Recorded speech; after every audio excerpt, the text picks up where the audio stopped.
الله عليه وسلم قال وهو على المنبر وذكر الصدقة والتعفف والمسألة فقال اليد العليا خير من اليد السفلى فاليد العليا المنفقة واليد السفلى السائلة. Today's hadith is found in the collection of both Imam al-Bukhari and Muslim, where Ibn Umar radiallahu anhuma, he said that while the Prophet sallallahu alaihi wasallam was on the pulpit, on the minbar, and he was talking about charity, he was talking about abstaining from asking people, and he was talking about various topics, and then he caught a quote and he said, اليد العليا خير من اليد السفلى. The upper hand is better than the lower hand. Now, the second part of the hadith, some scholars like Ibn Hajar said that it actually might be the explanation or elaboration of Ibn Umar, where he says the upper hand is the one that gives and the lower hand is the one that receives. And here the hadith is obviously encourages us to be the one with the upper hand, to strive for having the upper hand, to be the person who actually gives and who spends in the path of Allah subhanahu wa ta'ala. And why might that be so? There are three primary reasons that I will mention, and obviously there are more. But number one, when you are financially independent, you are self-sufficient and you abstain from asking people. So you don't have to go around and beg people for help, and you are relying upon Allah subhanahu wa ta'ala to help you in seeking sustenance, in seeking rizq, and in that way you are receiving the reward of having tawakkul, and you are receiving the reward of working hard, of using your body and your knowledge to go out there and seek halal income.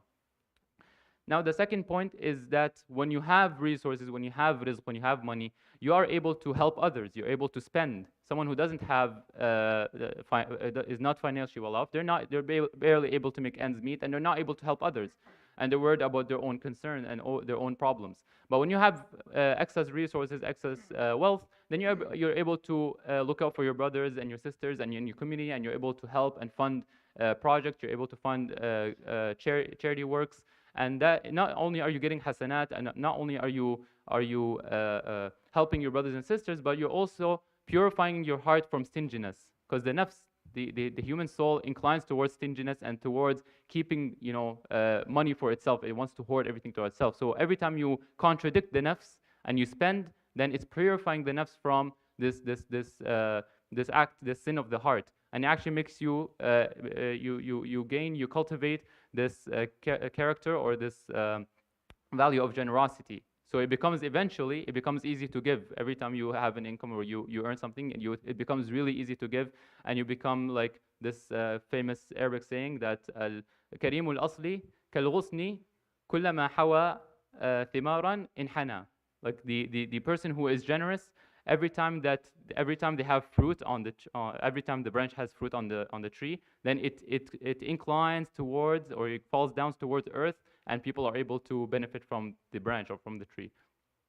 And then the last thing is that when you are financially well off, and when you actually go out there and you strive for halal income, or you are having tawakkul on Allah subhanahu wa ta'ala. You are cultivating tawakkul in yourself, because seeking rizq does not contradict tawakkul. And this is something that scholars mentioned. ما خالف التوكل اكتسابه ولا ادخار قوت عام والكفاف أفضل من فقر ومال للعفاف. Imam Suyuti has beautiful lines about even he says that seeking sustenance and procuring for yourself, having a year's saving is better than, it doesn't contradict tawakkul, and it's better than having to ask people for help and having to rely on others. And you use these resources, that wealth, that rizq, to spend in the path of Allah subhanahu wa ta'ala, and it is exactly what the hadith is encourages us to do. And inshallah, hopefully we take that to heart and we implement it. بإذن الله تعالى.